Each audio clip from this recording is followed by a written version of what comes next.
د اختر په ورځ حسین رضی الله تعالی عنہ بهر ماشومانان وکړه.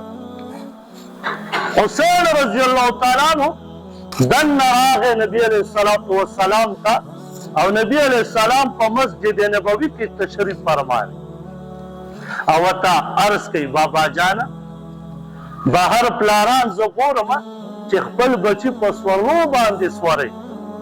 بابا جانا ما تم یو سورلی هغه کا چې زه پې سور شم.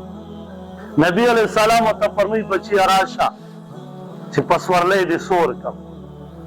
په مسجد نبوي کې نبی علیہ الصلوۃ والسلام لاسونه مخکې کړه او زنګنونه یې شاته کړه او داسې شو.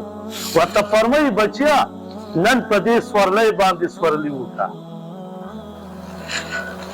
حسین رضی الله تعالی عنہ وروخته په ملا ولا سور شي. بیا ورته عرض کوي بابا جانه بهر خو چې زه وګورم د سورلو ته د خوله کې دوه واګې اچولې شوي او چې کم پې بره سور یې هغه نیولي. دغه ټایم کې د شپږو کم 20 کالو دی.